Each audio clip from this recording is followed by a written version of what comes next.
First thing you'll need to do is choose a fan art. For this tutorial, I chose Beatrice because I have a type.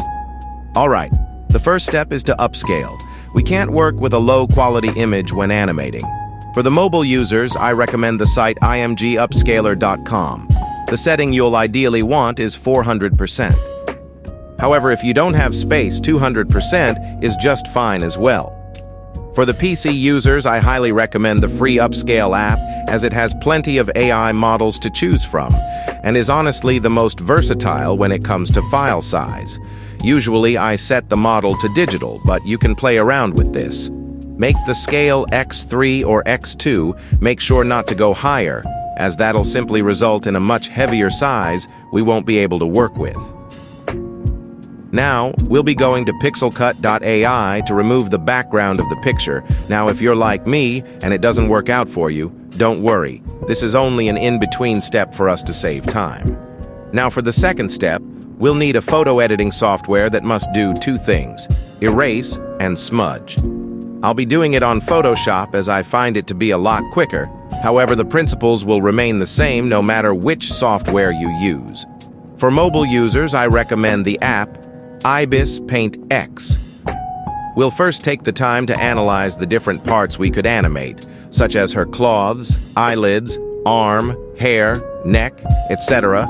If you can envision it, nothing is off limits. Now we'll get started on her bangs. I plan to separate them into 3 different parts, because I know my ass is not sitting here cutting out every hair strand. When you're done, make sure to connect the last remaining points and click mask at the top. That's going to get rid of everything surrounding it. And now you'll want to clean it up a bit, because as you can see, there are parts of her cheek in the hair. Just simply clean it up with the eraser tool and go to File, quickly export it as PNG. Now we'll do the same for the other parts of her hair and other objects. The rest is pretty straightforward except for 2 objects, the hand and her face. That's going to require some smudging, and it should look something like this. Basically, what this does is give us room for the objects to move. It'll look seamless when we put it together. For the eyes, you can choose to animate the eyes as well. Just make sure to cut out more than what you need for the upper part of the eyelid. And make sure to only erase eye portion of her face when cutting out the face. Now for the last part of the preparation, you can either be mentally ill and create your own background, or use this AI tool to magically erase Beatrice out of the picture. Now it's time to create the project. The aspect ratio is going to be dependent on what you need. I usually go with a square or a bit of a wider area, as it gives me more room to animate with.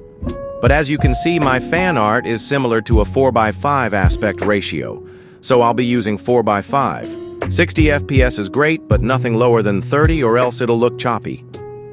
Now it's time to bring our glorious blonde queen to life. Select all the parts and just add them all on top of each other. Make sure to set them in the correct order, and it should look exactly like the fan art. By the way, you can make the animation however long you want. I'll have it at 10 seconds. Now, what I usually do is name them, especially if you have like 15 layers. But if you're a 12th level intellect and you can memorize all this, go ahead. To start off, we'll get the easiest one out of the way, the hand.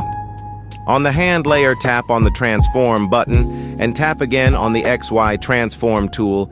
You'll see a dot thing. That dot thing is called an anchor point. Basically, when you rotate or transform something, it'll start transforming from that spot. We'll use this as a sort of joint at the elbow of her hand. As you can see, it moves like an arm would when you start rotating it. Now follow my steps as shown on the video and copy the graph.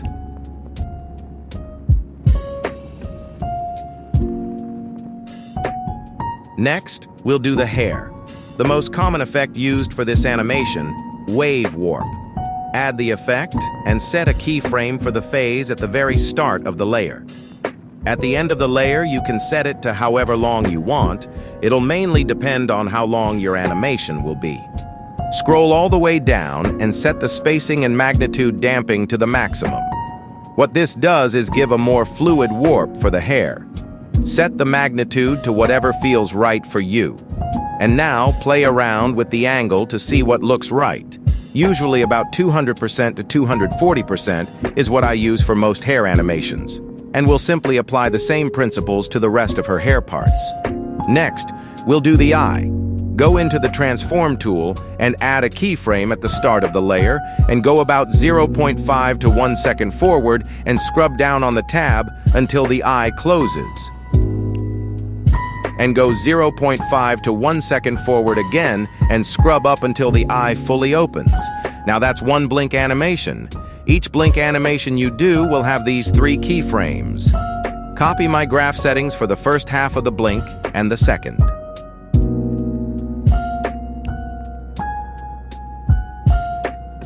We're almost done. Select all the parts of the face and group them. Now, set the anchor point for that group to where you think the neck-to-face attachment is at. It doesn't need to be exact, just approximately enough for it to look realistic when you rotate it. And yes, you've guessed it. We're going to be rotating it. For this, it'll be up to you how many times you want her head to tilt. I chose to do a simple 2 keyframe head tilt inwards at the start with these graph settings.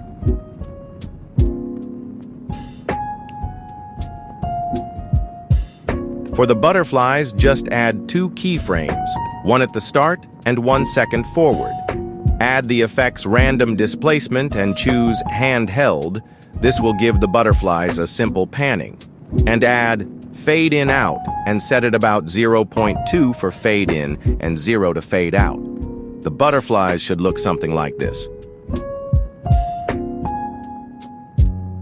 We're finished. My glorious queen is alive. Hit the export button and simply start the export.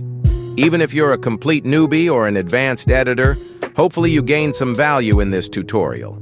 I'd also appreciate it if you like this video in return. It helps me out a lot. Thanks for watching, and be sure to let me know which tutorial you'd like me to do next.